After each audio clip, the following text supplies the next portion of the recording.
मेरा कोई परिवार नहीं है, कोई लोग निकाला है हमको परिवार से। नमस्कार, मैं हूं आपके साथ गजाला परवीन और आप देख रहे हैं नवभारत टाइम्स। पिछले कुछ दिनों से बिहार में लालू प्रसाद यादव के परिवार की कलह की चर्चा हर कोई कर रहा है। वजह उनकी छोटी बेटी रोहिणी आचार्य है।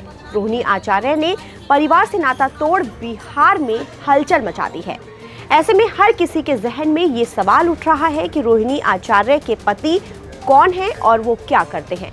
दरअसल बिहार विधानसभा चुनाव के नतीजे आने के बाद लालू परिवार में मची पारिवारिक कलह खुलकर सामने आने लगी है। महागठबंधन की करारी हार के बाद लालू और राबड़ी का परिवार अब टूटता बिखरता दिख रहा है। लालू के बड़े बेटे तेज प्रताप यादव के पार्टी और परिवार से बाहर होने के बाद ये तो तय हो गया था कि बिहार के सबसे पावरफुल परिवार में दरार पड़ चुकी है, लेकिन रही सही कसर लालू प्रसाद यादव की छोटी बेटी रोहिणी आचार्य ने अपने परिवार से नाता तोड़ और राजनीति से संन्यास लेने के साथ पूरा कर दिया।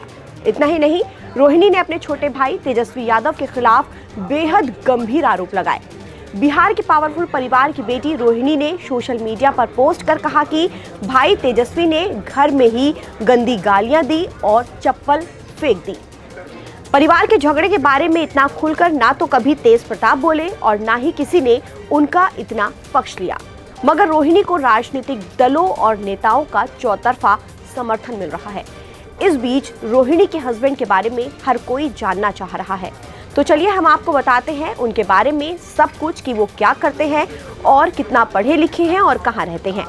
रोहिणी आचार्य के पति का नाम समरेश सिंह है। रोहिणी ने साल 2002 में समरेश सिंह से शादी की थी। समरेश और रोहिणी के 3 बच्चे हैं और समरेश अपने तीनों बच्चों के साथ सिंगापुर में ही रहते हैं।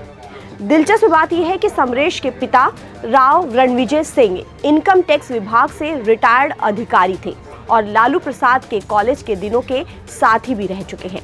समरेश सिंह की एजुकेशन क्वालिफिकेशन के बारे में बात करें तो वो काफ़ी प्रतिभा और परिश्रम के धनी हैं। भारत की टॉप इंस्टीट्यूट से पढ़ाई करने के बाद उन्होंने दुनिया के सबसे फेमस बिजनेस स्कूल में जगह बनाई। उन्होंने इकोनॉमिक्स और फाइनेंस को केवल एक सब्जेक्ट के तौर पर नहीं पढ़ा, बल्कि उसे करियर का आधार बनाया। इंसीड में एंट्री मिलना अपने आप में वैश्विक प्रतिभा का प्रमाण माना जाता है और वहीं से उनका अंतर्राष्ट्रीय सफर शुरू हुआ। अपनी पढ़ाई पूरी करने के बाद समरेश ने अमेरिका में कई साल काम किया। इसके बाद फिर वो सिंगापुर में आकर बस गए, जहां आज वो एशिया के फाइनेंस इंडस्ट्री में बेहद सम्मानित नामों में गिने जाते हैं। वो एवरकॉर सिंगापुर में मैनेजिंग डायरेक्टर पद पर काम कर रहे हैं।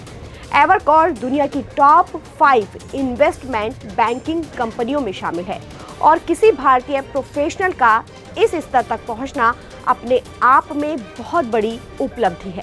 इससे पहले वो स्टैंडर्ड चार्टर्ड बैंक में भी अहम भूमिकाएं निभा चुके हैं, जहां उन्होंने अरबों डॉलर का वैश्विक डील पर काम किया है और बड़े कॉरपोरेट समूहों को वित्तीय रणनीति दी। समरेश सिंह की पहचान राजनीति से नहीं, बल्कि अपने ज्ञान, अनुशासन, मेहनत और पेशेवर कौशल से बनी है। उनका करियर उन लोगों के लिए प्रेरणा है जो अपनी क्षमता के बल पर दुनिया में जगह बनाते हैं। ताज़ा अपडेट के लिए आप बने रहिए नवभारत टाइम्स के साथ।